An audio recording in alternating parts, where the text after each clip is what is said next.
ஹல்லேலூயா, ஹல்லேலூயா, ஹல்லேலூயா. ஆராதிக்கிற தேவன் நல்லவர். ஆமென், ஆமென், ஆமென். இந்த ஆண்டு முழுவதும் கர்த்தர் நம்மை பாதுகாத்தார். எத்தனை பேருக்கு ஒரு எதிர்பார்ப்போடு இருக்கிறீங்க? இந்த வருடம் என்னுடைய வாழ்க்கையில் ஒரு பெரிய மாற்றத்தை நான் காணணும். சங்கீதம் 90வது அதிகாரம் அதனுடைய 15வது வசனத்தை வாசித்து பாருங்க. தேவரீர் எங்களை சிறுமைப்படுத்தின நாட்களுக்கும் நாங்கள் துன்பத்தை கண்ட வருஷங்களுக்கும் சரியாய் எங்களை மகிழ்ச்சியாக்கும். அந்த வார்த்தையை மறுபடியும் கவனிங்க பார்க்கலாம். நாங்கள் துன்பத்தை கண்ட வருஷங்களுக்கு எங்களை என்ன செய்யுங்க சொல்லுங்க. நம்ம சிறுமைப்படுத்தின நாட்கள் உண்டு இல்ல? நாம் துன்பத்தை கண்ட நாட்கள் உண்டு. வேதம் சொல்லுகிறது, நம்முடைய நாட்கள் எப்படிப்பட்டதா இருந்தாலும், எப்படிப்பட்ட நாட்களை நீங்கள் கடந்து வந்திருந்தாலும், ஆண்டவர்கிட்ட இன்னைக்கு நம்ம சொல்ல போறோம், ஆண்டவரே எங்களை மகிழ்ச்சியாக்கும். நீங்க எந்த அளவுக்கு நெருக்கப்பட்டீங்களோ, எந்த அளவுக்கு நீங்க சிறுமைப்பட்டீங்களோ, எந்த அளவுக்கு நீங்க துன்பத்தை நீங்க சகிச்சீங்களோ, அவ்வளவுதான் தெரியும் பாருங்க அந்த வேதனை. சொல்லணும், ஆண்டவரே எங்களை என்ன செய்யும், எங்களை சரியாய் மகிழ்ச்சியாகும். இந்த 3 பேரையும் 3 இடத்துல வைங்க பார்ப்போம். 1 2 3 3 பேரையும் 3 இடத்துல வைக்கணும். ஒருத்தனை கிழக்கு, ஒருத்தன் மேற்கு, ஒருத்தன் சென்று. சீக்கிரம் டக்குன்னு.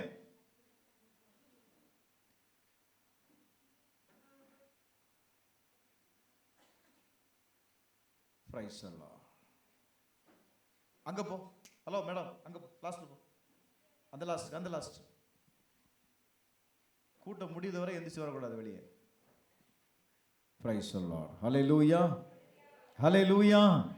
கர்த்தர் நம்மை சரியாய் மகிழ்ச்சியாக போகிறார். எத்தனை பேர் விசுவாசிக்கிறீங்க? ஹல்லேலூயா. இன்னும் ஒரு சில நேரம் தான் இருக்குது. இந்த நேரத்தில் நம்ம என்ன செய்ய போகிறோம் அப்படின்னா, புதிய ஆண்டுக்குள் நாம் என்ன செய்ய போகிறோம், பிரவேசிக்க போகிறோம். அப்படி கண்களை மூடி ஆண்டவர்கிட்ட அப்படி ஒப்பு கொடுக்க பார்க்கலாம். நீங்கள் பட்ட வேதனை எனக்கு தெரியாது, நீங்கள் அடைந்த பாடுகள் எனக்கு தெரியாது, உங்களுக்கு தான் தெரியும். நீங்கள் தான் சொல்லணும், ஆண்டவரே என்னை மகிழ்ச்சி ஆக்குங்கப்பா, இந்த வேதனை என்னை விட்டு மாறட்டும், ஆண்டவரே இந்த பலகீனம் என்னை விட்டு நீங்கட்டும். நான் புதிய ஆண்டுக்குள்ள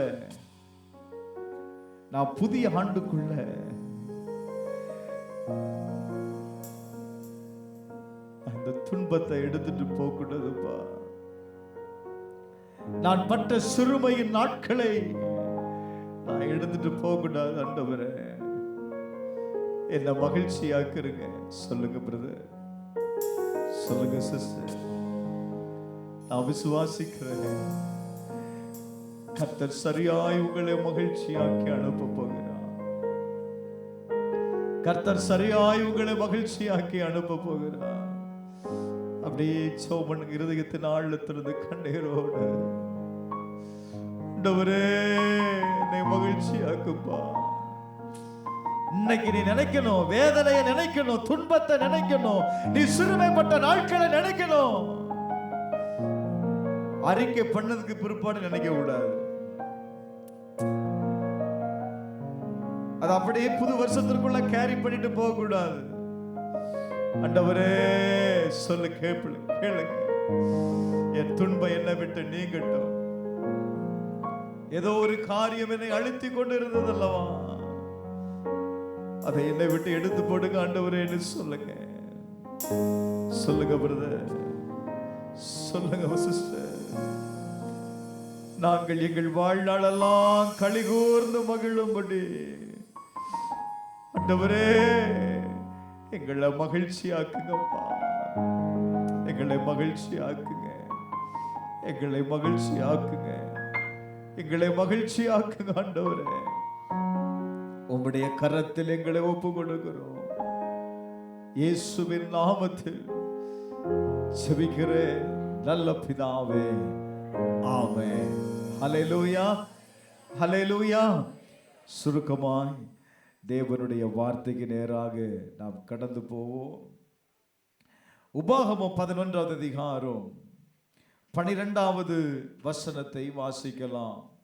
உபாகமம் 11வது அதிகாரம் 12வது வசனத்தை வாசிக்கலாம்.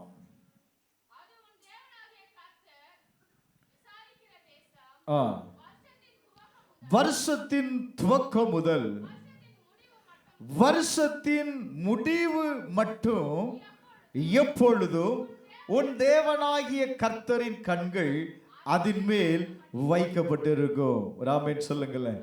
அல்லேலூயா, அல்லேலூயா. நல்லா கவனிக்கணும். வேதம் சொல்லுகிறது அவர்தான் ஆரம்பமும் முடிவும் அவரே. இந்த வசனத்தை நீங்க கவனிச்சு பார்த்தீங்க அப்படின்னா,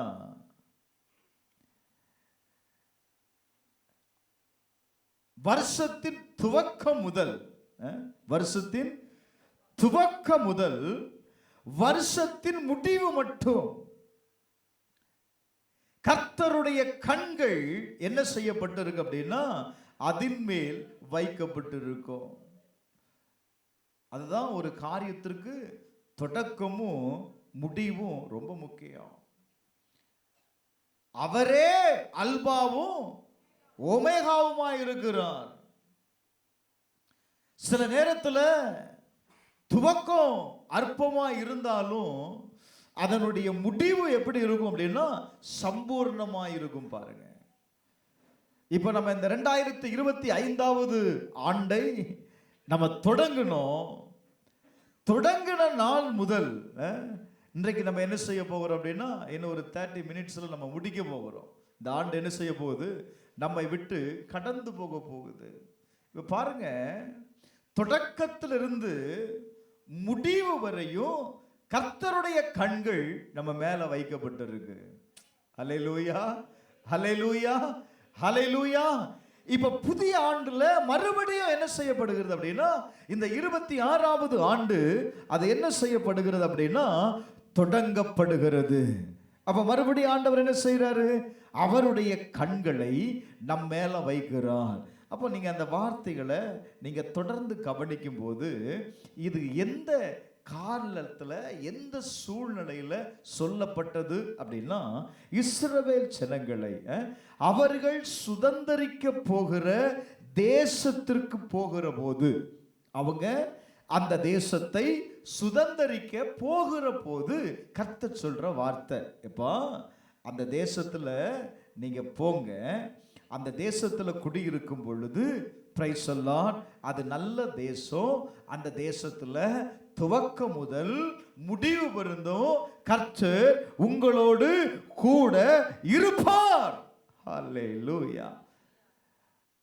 அது மாத்திரமல்ல, நீங்க தொடர்ந்து வாசிக்கும் போது தொடர்ந்து அந்த வசனத்தை நீங்க வாசித்தீங்கன்னா, நீ உன் தானியத்தையும் உன் திராட்சரசத்தையும் உன் எண்ணெயையும் சேர்க்கும்படிக்கும் நான் ஏற்ற காலத்தில் உங்கள் தேசத்தில் முன்மாரியையும் பின்மாரியையும் நான் என்ன செய்வேன், நான் வாய்க்க பண்ணுவேன் அப்படிங்கிறார். அப்படின்னா ஒரு பெருக்கத்தை, ஒரு ஆசீர்வாதத்தை ஆண்டவர் என்ன செய்கிறார், அந்த தேசத்தில் வைத்திருக்கிறேன், அந்த தேசத்துல போய் நீங்க என்ன செய்து கொள்ளுங்க, சுதந்தரித்து கொள்ளுங்க அப்படிங்கிறார். இப்போ கர்த்தருடைய கண்கள் ஏன் அவர்கள் மீது வைக்கப்பட்டது அப்படின்னா ஒரு 5 காரியங்களை நான் சுருக்கமாக நான் உங்களுக்கு காண்பித்து கொடுக்க விரும்புகிறேன். 1 ராஜாக்கள் 9வது அதிகாரம் 3வது வசனத்தை வாசிக்கலாம்.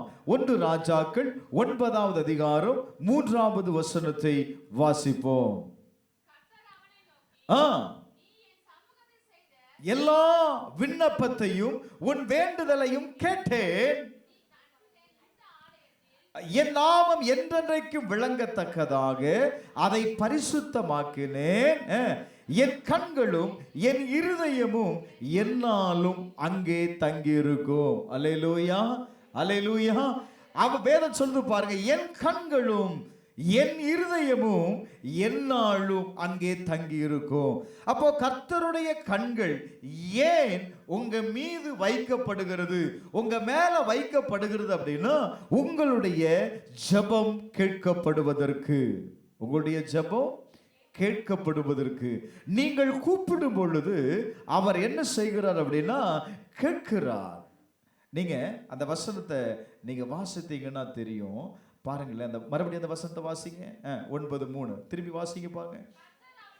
நீ என் சமூகத்தில் செய்த விண்ணப்பம் இருக்கா, நீ என் சமூகத்தில் செய்த உன் விண்ணப்பத்தை நான் என்ன செய்தேன், நான் கேட்டேன். அப்ப கர்த்தருடைய கண்கள் ஏன் நம்ம மேல் வைக்கப்பட்டிருக்கிறது அப்படின்னா நீங்க ஜெபிக்கிற ஜெபம் கேட்கும்படி, நீங்க ஜெபிக்கிற ஜெபம் கேட்கும்படி. எஸ்ராவின் புஸ்தகம் 5வது அதிகாரம் 5வது வசனத்தை வாசிக்கலாம்.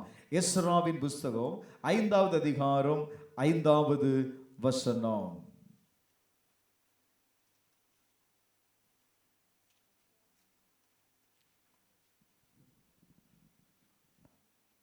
ஆனாலும் இந்த செய்தி தரைவிடத்திற்கு போய் எட்டுகிற வரைக்கும் இவர்கள் யூதருடைய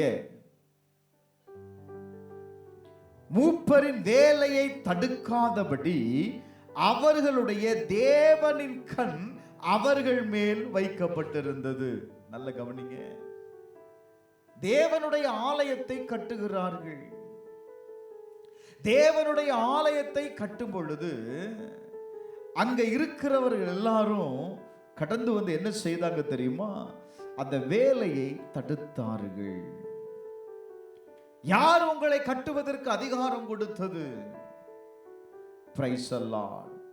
நல்ல கவனிங்க, வேதம் சொல்லுது பாருங்க, வேலையை தடுக்காதபடி அவர்களுடைய தேவனின் கண் அவர்கள் மேல் வைக்கப்பட்டிருந்தது. தடுத்தார்கள், ஆனா தடுக்க முடியல. இவங்க தேவனுடைய ஆலயத்தை கட்டுகிற செய்தி எங்க போகணும், தரியு ராஜாவிடத்துல கடந்து போகணும். இப்ப இவர்கள் சொல்லி பார்க்கிறாங்க, அவங்க ஆலயத்தை கட்டி கொண்டிருக்கிறார்கள். இப்ப அந்த செய்தி என்ன வந்துச்சு தெரியுமா, ராஜாவுடைய காதுக்கு வருகிறது. இப்படியெல்லாம் அவர்கள் ஆலயத்தை கட்டி கொண்டிருக்கிறார்கள் என்கிற செய்தி கடந்து வருகிறது. அவர்கள் என்ன செய்கிறார்கள் என்பதை அறிந்த உடனே அங்க என்ன நடந்துச்சு தெரியுமா, 6வது அதிகாரம் 8வது வசனத்துல ராஜா எல்லாத்தையும் விசாரித்து அவன் ஒன்று செய்வதாம், தேவனுடைய ஆலயத்தை யூதரின் மூப்பர் கட்டும் விஷயத்தில் நீங்கள் அவர்களுக்கு செய்யத்தக்கதாய் நம்மால் உண்டான கட்டளை என்னவென்றால் அந்த மனிதருக்கு தடை உண்டாகாதபடிக்கு. அல்லோ, முதல்ல தடுத்தாங்க. எப்படியாயிலும் ராஜா விட்டு சொல்லி அந்த ஆலயத்தை கட்டக்கூடாது என்கிற ஒரு உத்தரவாதத்தை பெற்றுக்கொள்ளணும்னு நினைச்சு வந்தாங்க. ஆனா எல்லாவற்றையும் விசாரித்து பார்த்து இப்ப ராஜா சொல்றான், நம்மால அந்த ஆலயத்தை கட்டுவதற்கு என்ன வரக்கூடாதுப்பா, தடை வரக்கூடாது. அடுத்த வசனத்தை வாசிங்க. நதிக்கு அப்புறத்தில் வாங்கப்படும் பகுதியாகிய ராஜாவின் திரவியத்திலே அவர்களுக்கு தாமதம் இல்லாமல் செலவு செய்ய கொடுக்க வேண்டும். ஓ பிரைஸ் அல்லாஹ். இப்ப என்ன நடக்குது பாருங்க, தடை பண்ணணும்னு நினைச்சான், ஆனா கர்த்தருடைய கண்கள் அவர்கள் மேல வைக்கப்பட்டதுனால தடை என்ன செய்யப்படுகிறது, நீக்கப்பட்டு அவர்களுக்கு உதவி கடந்து வருகிறது. எங்கிருந்து உதவி கடந்து வருகிறது அப்படின்னா ராஜாவின் இடத்திலிருந்து உதவி கடந்து வருகிறது. அப்ப நீங்க ஒரு காரியத்தை புரிந்து கொள்ளணும், கர்த்தர் உங்க மேல அவருடைய கண்களை வைத்திருக்கிறார். எப்போ வைக்கிறார் அப்படின்னா வருடத்தின் துவக்கத்தில் வைக்கிறவர் முடிவு பரியந்தமும் அவருடைய கண்கள் நம்ம மேல் வைக்கப்படுகிறது. அல்லேலூயா. எதற்காக வைக்கப்படுகிறது? ஒன்று, நம்முடைய ஜெபத்தை அவர் கேட்கிறார். ஏன்னா அவர் ஜெபத்தை கேட்கிறவர். நீங்கள் கூப்பிடும் பொழுது அவர் உங்களுக்கு செவி கொடுக்கும்படி. இரண்டாவது, உங்களுக்கு விரோதமாய் வருகிற எந்த தடைகளையும் அவர் அனுமதிக்கல. யார் உங்களை தடை பண்ண நினைச்சாலும் அந்த தடைகள் என்ன செய்வதில்லை சொல்லுங்க, அது உங்க வாழ்க்கையில தேவன் அனுமதிக்க மாட்டார். அல்லேலூயா. மூன்றாவது பாருங்க, சங்கீதம் 34:15 கர்த்தருடைய கண்கள் நீதிமான்கள் மேல் என்னவா இருக்கிறதா? நோக்கமாய் இருக்கிறது. கர்த்தருடைய கண்கள் நீதிமான்கள் மேல் என்ன செய்கிறது? நோக்கமாய் இருக்கிறது. அவருடைய செவிகள் அவர்கள் கூப்பிடுகிறதற்கு திறந்திருக்கிறது. அல்லேலூயா. நீங்க கூப்பிடும் பொழுது அவருடைய செவிகள் என்ன செய்யப்படுகிறது? ஆமா. நான்காவது, எரேமியா 24:6. எரேமியா 24:6.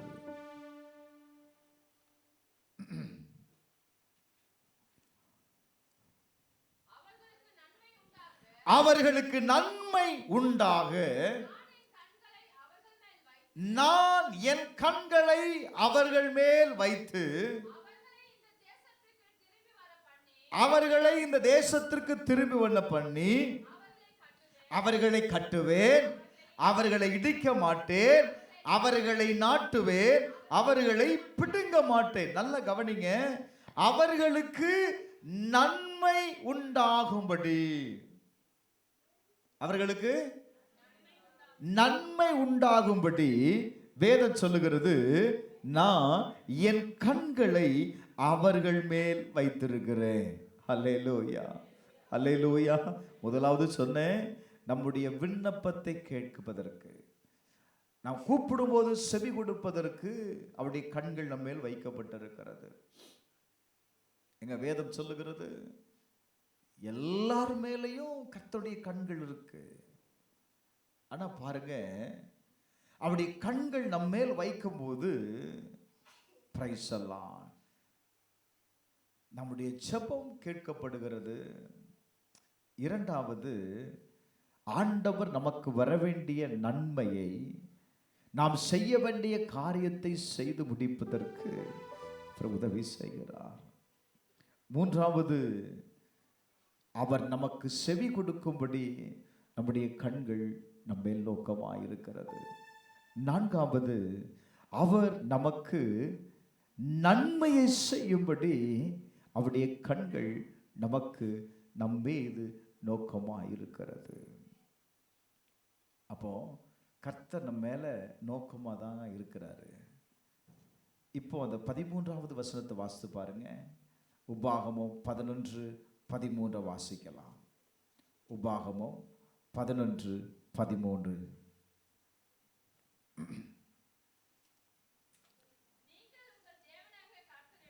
நீங்கள் உங்கள் தேவனாகிய கர்த்தரிடத்தில் உங்கள் முழு இருதயத்தோடு உங்கள் முழு ஆத்துமாவோடு அன்பு கூர்ந்து அவரை சேவிக்கும்படி நான் இன்று உங்களுக்கு கற்பிக்கிற இந்த கற்பனைக்கு நீங்கள் கீழ்ப்படிந்தால்.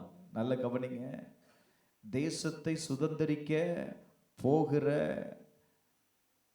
இஸ்ரவேல் ஜனங்களுடைய வாழ்க்கையில கர்த்தர் சொல்ற வார்த்தை, கர்த்தர் சொல்ற வார்த்தை என்ன வார்த்தைப்பா? என் கண்கள் நான் உங்க மேல வைத்திருக்கிறேன், நான் உங்களை பார்த்துக்கிட்டே இருக்கிறேன். நீ முழு இருதயத்தோடு முழு ஆத்துமாவோடு அன்பு கூர்ந்து நீ என்ன செய்யணும்? என்னை மட்டும் நீ சேவிக்கணும். அப்படி நீ சேவிக்காம நீ போயிட்ட அப்படின்னா 16வது வசனம், உங்கள் இருதயம் வஞ்சிக்கப்படாமலும் நீங்கள் வழி விலகி அந்நிய தேவர்களை சேவித்து அவர்களை நமஸ்கரியாமலும் இருக்கும்படி எச்சரிக்கையாயிருங்கள். முதல்ல சொல்றாரு கர்த்தரை மட்டும் சேவிக்கணும். ரெண்டாவது என்ன அப்படின்னா, நீங்க வஞ்சிக்கப்பட்டுறக்கூடாது.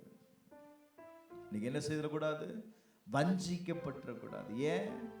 இப்பிரபஞ்சத்தின் அதிபதியானவன் யாரை வஞ்சிக்கலாம் என்று என்ன செய்யறானா வகை தேடி சுற்றி வருகிறான். யாரை சுத்தி வரான்? உங்களை சுத்தி வந்துட்டு இருக்கிறான். எதற்காக? உங்களை வஞ்சிக்கும்படி. எந்த வழியில, எந்த நிலையில உங்களை வஞ்சிக்கலாம். லிசன், ரொம்ப முக்கியமான வார்த்தையை நான் பேசிட்டு இருக்கிறேன். உங்க இருதயம் வஞ்சிக்கப்படாம இருக்கணும். காரணம், இந்த உலகத்தில் ஒருவன் இருக்கிறான், உலகத்தின் அதிபதி இருக்கிறான். அவன் யார் அப்படின்னா வஞ்சிக்க கூடியவன். இப்போ ஆண்டவர் சொல்றாரு, நீங்க என்ன செய்யணும் தெரியுமா? நீங்கள் வழி விலகி, அந்த வஞ்சகத்தை விட்டு நீ விலகி வாழணும். அவங்க அப்படி பண்றாங்க, இவங்க இப்படி பண்றாங்க, நம்ம பண்ணல அப்படின்னா, ஹலோ, இன்னைக்கு அப்படிதான் நம்ம போயிட்டு இருக்கிறோம். ஆண்டவர் சொல்றார், நீ வஞ்சிக்கப்பட்ட கூடாது, நீ எச்சரிக்கையா இருக்கணும். அப்படி இருந்த அப்படின்னா ஆசீர்வாதம் உன் மேல வரும். அப்படி இல்லை அப்படின்னா 17வது வசனம் சொல்லுது, கர்த்தருடைய கோபம் உங்கள் மேல் மூண்டு மழை பெய்யாமல் போகும். முதல்ல என்ன சொன்னாரு ஆண்டவர்? எப்பா, உனக்கு ஏற்ற காலத்துல உன் தேசத்துல முன்மாரியையும் பின்மாரியையும் நான் என்ன செய்வேன்? நான் வரப்பண்ணுவேன். நீ என்ன செய்வே? மிருக ஜீவன்களுக்காக உன் வெளிகளில் புல் முளைக்கும்படி செய்வேன். நீ சாப்பிட்டு திருப்தி அடைவாய். ஒரு திருப்தியான, ஒரு மகிழ்ச்சியான வாழ்க்கையை நீ வாழ்வப்பா. ஆனா அதை விட்டு விலகிட்டனா என்ன உண்டாயிரும் தெரியுமா? முதல்ல என்ன செய்து பாருங்க, அது பலன் கொடுக்காமல் இருக்கும். இரண்டாவது பாருங்க, பிரைஸ் அல்லாஹ், வானத்தை அடைத்து போடுவார். வசனம் என்னப்பா சொல்லுது? ஒருவனுக்கு பரலோகத்திலிருந்து கொடுக்கப்பட்டால் ஒழிய எதையும் அவன் என்ன செய்ய முடியாது? பெற்றுக்கொள்ள முடியாது. அப்ப கர்த்தரிடத்திலிருந்து வருகிற ஆசீர்வாதம் என்ன செய்யப்பட்டு போகும் அப்படின்னா அடைக்கப்பட்டு போகும். மூன்றாவது, பிரைஸ் அல்லாஹ், கர்த்தர் உங்களுக்கு கொடுத்த அந்த நல்ல தேசத்திலிருந்து நீங்கள் சீக்கிரத்தில் அழிந்து போவீர்கள். அப்படின்னா கர்த்தர் உங்களுக்கு கொடுக்கப்பட்டிருக்கிற அந்த ஆசீர்வாதத்தை நீங்க இழந்துருவீங்கப்பா. பிரைஸ் அல்லாஹ். நான் திரும்பவும் சொல்லி முடிக்கிறேன், ஒரு வருடத்தினுடைய துவக்கமும் அவர்தான், முடிவும் அவர்தான். புதிய ஆண்டுக்குள் பிரவேசிக்க போகிறோம். இன்னைக்கு நீங்க எடுக்கிற தீர்மானம் தான் புதிய ஆண்டுல நீங்க நிர்ணயித்த காரியத்தை நீங்க உருவாக்கி வச்சிருக்கீங்களா அந்த இலக்கு, அதை அடைவதற்கு நீ சரியான தீர்மானம் எடுக்கணும். தீர்மானம் எடுக்காம எந்த ஒரு பலனையும் தேவனிடத்திலிருந்து நீங்க பெற்றுக்கொள்ளவே முடியாது. கர்த்தர் வானத்தை அடைச்சிருவார், வானத்தை அடைத்திருவார். எதனாலப்பா? கர்த்தரை மட்டும் நான் சேவிக்கக்கூடியவர்களாக இருக்க வேண்டும். இரண்டாவது, நான் வஞ்சித்து விடக்கூடாது. நம்ம யாரும் என்ன செய்திடக்கூடாது? வஞ்சித்திடக்கூடாது. ஒருவன் வஞ்சிக்கிறான் அப்படின்னா அவனோடு கூட இருந்து பிசாசு செயல்படுகிறான்னு அர்த்தம். விட்டு விலகிரு. அவனுடைய வஞ்சனைக்கு நீ உட்படுத்தி கொள்ளாத. ரொம்ப கிளியரா ஆண்டவர் அந்த வார்த்தையை சொல்லுகிறார். நீ தேசத்தை சுதந்தரிக்க போகிற தேசமோ அது நல்ல தேசம். Glory to God. அந்த தேசத்தில் நீ குடியிருக்கிற நாள் முதல் கொண்டு நான் உன் மேல கண்களை வைத்திருக்கிறேன். என கண்பானவர்களே, கர்த்தருடைய கண்கள் உங்க மேல வைக்கப்பட்டிருக்கிறது. நீ அப்பான்னு கூப்பிடும் போது உனக்கு செவி கொடுக்கும்படி கர்த்தருடைய கண்கள் உங்க மேல வைக்கப்பட்டிருக்கிறது. நீங்க செய்கிற வேலையில உங்களுக்கு தயவை கொடுக்கும்படி கர்த்தருடைய கண்கள் உங்க மேல வைக்கப்பட்டிருக்கிறது.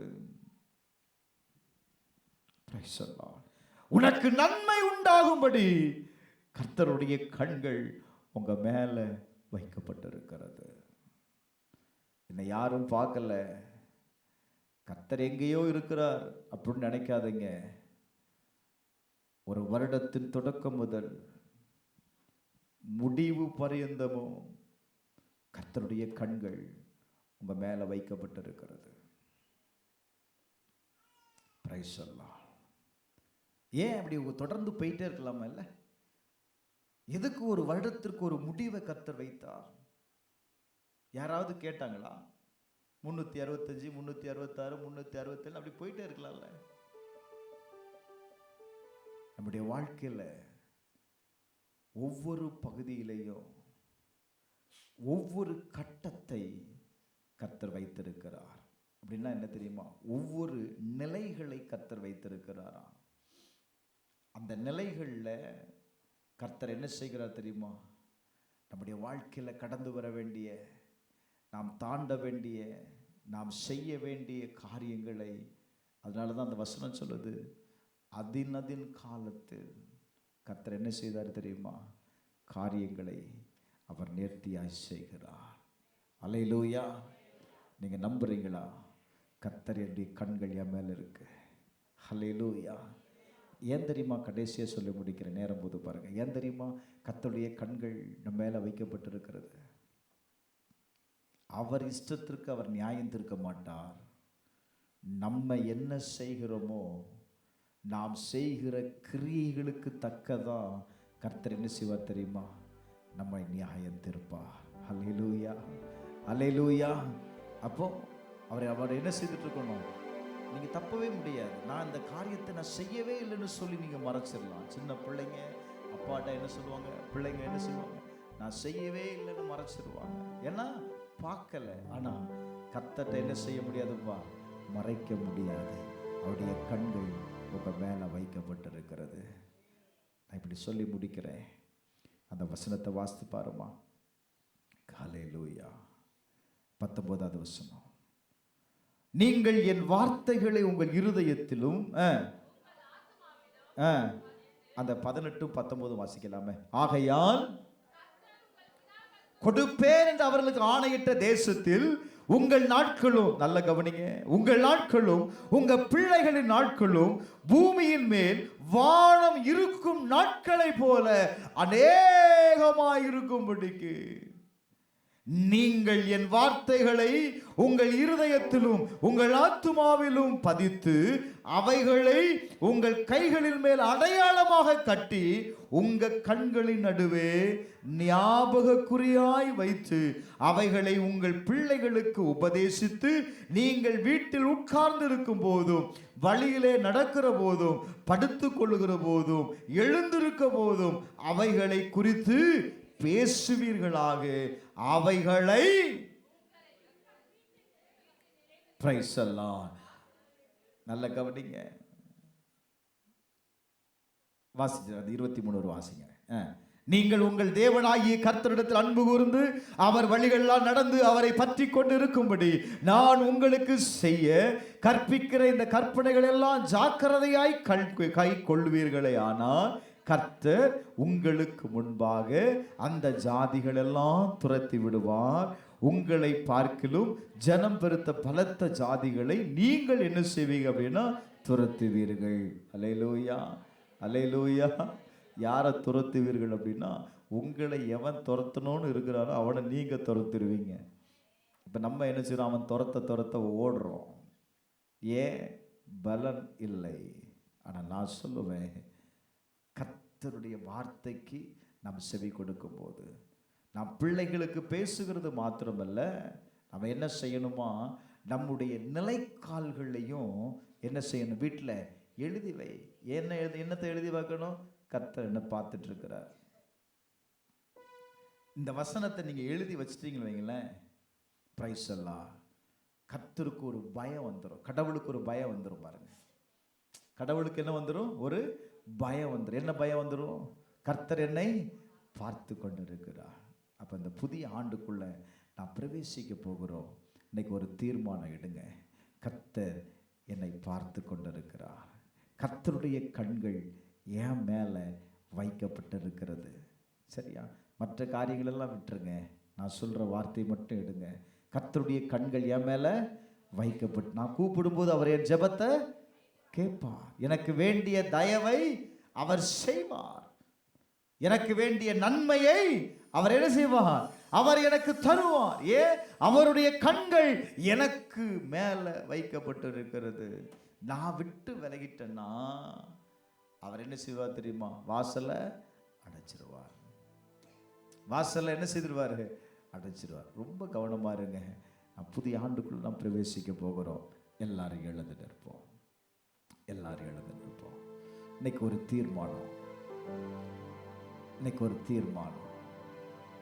நானும் என் குடும்பமும், நானும் எனக்கு கொடுத்த பிள்ளைகளும் கர்த்தரை சேவிப்போம்.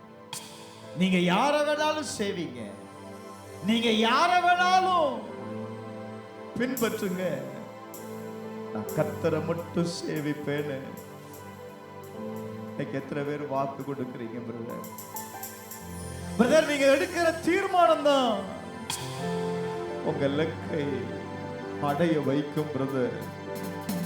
பிரதர், உங்களுடைய மேல கர்த்தருடைய கண்கள் வைக்கப்பட்டிருக்கிறது. நான் சொல்லுவேன், இந்த 2026வது ஆண்டுல நீ நன்மையை பெற்றுக் கொள்வதற்கு, நன்மையை சுதந்திரித்துக் கொள்வதற்கு விலக்க வேண்டியதை விலக்கு பிரதர். சிஸ்டர், விலக்க வேண்டியதை விலக்கு. எது உனக்கு தடையா இருக்கிறது? எது உனக்கு தடையா இருக்கிறது? தேவனிடத்தில் கிட்டி சேரக்கூடாதபடி, ஓ தேவனுடைய ஆலயத்திற்கு கடந்து வரக்கூடாதபடி எது பிரதர் தடையா இருக்கிறது? இன்னைக்கு அர்ப்பணிப்பியா? இன்னைக்கு அர்ப்பணிப்பியா?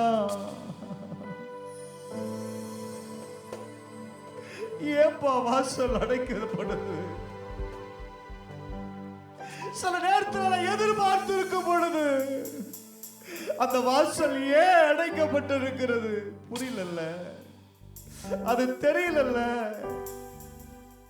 கர்த்தர் சொன்னா, நீ விட்டு விலகினதுனால, நீ என் சமூகத்தை விட்டு விலகினதுனால அந்த வாசலை நான் அடைச்சிட்டேன்.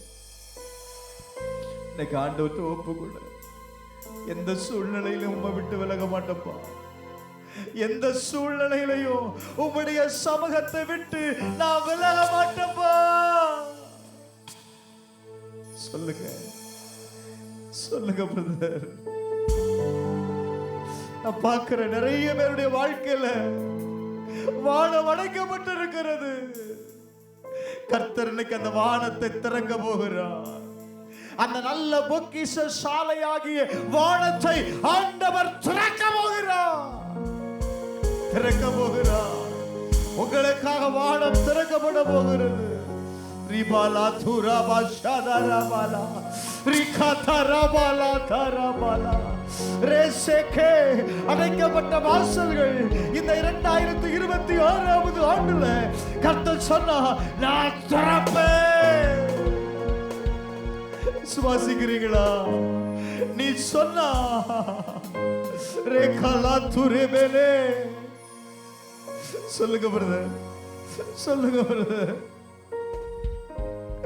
ஆண்டவர் சொன்னாரே, உங்கள் நாட்களும் உங்க பிள்ளைகளும் பூமியின் மேல் வானம் இருக்கும் நாட்களை போல அநேகமா இருக்கும் சொன்னார். உங்களுடைய நாட்களை கர்த்தர் ஆசீர்வதித்திருக்கிறார். உங்களுடைய நாட்களை கர்த்தர் ஆசீர்வதித்திருக்கிறார். உன்னை இந்த பூமியில பிறக்க செய்தவர் இந்த நாளில கர்த்தர் சொல்ற வார்த்தை என்ன தெரியுமா? நான் முடிவு பரியந்தமோ உன்னை நான் நடத்துவேன் பிரதர். நான் உன்னை நடத்துவேன் சிஸ்டர். ஒப்பு கொடுக்கல. எத்தனை பேர் ஒப்பு கொடுக்குறீங்க? இப்ப எத்தனை பேர் ஒப்பு கொடுக்குறீங்க? ஆண்டவரே சொல்லுங்க, உம்மிடத்தில் மட்டும் நான் அன்பு கூர்ந்து உங்க வழியில நான் நடந்து உண்மையே பற்றி கொண்டிருப்பா. சொல்லுங்களேன்.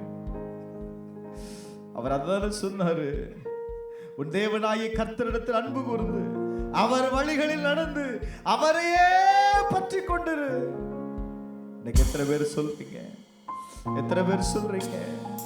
ஆண்டவரே உம்மிடத்தில் அன்பு கூர்ந்து உங்க வழிகளில் நடந்து உம்மையே பற்றி கொண்டிருப்ப. ஆண்டவரே தீர்மானம் எடுக்கிறீங்களா? தீர்மானம் எடுக்கிறீங்களா? ஒரு நிமிஷம் தீர்மானம் எடுக்கிறீங்களா? நீங்க எடுக்கிற தீர்மானம் தான் 2026 நீங்கள் சுதந்தரிக்க போகிறீர்கள். நீங்கள் சுதந்தரிக்க போகிற அந்த வருடம் உங்களுக்கு நன்மையான வருடம். ஓ ரபனா ஷதரபல தரபல ரிதரபல ரஷேகேரேகே. நல்ல ஒப்பு கொடுங்க. இருதயத்தின் ஆழத்திலிருந்து பேசுங்க ஆண்டவற்ற. உங்க அர்ப்பணம் ரொம்ப முக்கியம் பிரதர், சிஸ்டர். உங்க அர்ப்பணம் ரொம்ப முக்கியம். 2 நிமிடம் தான் இருக்கு. புதிய ஆண்டுக்குள்ள பிரவேசிக்க 2 நிமிடம் மட்டும்தான் இருக்கு. நீ அர்ப்பணிக்காம உள்ள போகாத. கர்த்தர் அந்த தேசத்திற்கு அவர்களை அனுப்பும் போதே எச்சரித்தா, அங்க போய் என்ன குறை சொல்லாத, அங்க போய் என்ன குறை சொல்லாத. நான் ஆசீர்வதித்து வச்சிருக்கிறேன். ஆனா நீ சுதந்திரிக்கும் போது நீ இதெல்லாம் செய்யணும்னு சொன்னா அப்படி ஒப்பு கொடுங்க பார்க்கலாம். அப்படி ஒப்பு கொடுங்க பார்க்கலாம். கர்த்தருடைய கண்கள் உங்க மேல வச்சுட்டாருப்பா. சகோதரா சகோதரி, தேங்க்யூலா, தேங்க்யூலா. கர்த்தருடைய கண்கள் உங்க மேல வைக்கப்பட்டிருச்சு. நான் பார்க்கிறேன் சிலர் மேல கர்த்தருடைய கண்கள் வைக்கிறார். நீ விலகினதுனால அவருடைய கண்கள் உன்னை விட்டு மறைவாயிருந்தது. கர்த்தருடைய கண்களுக்கு நீ மறைவாயிருந்த. இப்ப நீ சரண்டர் ஆன உடனே கர்த்தர் அவருடைய கண்களை மறுபடியும் உன் மேல வைக்கிறாருப்பா.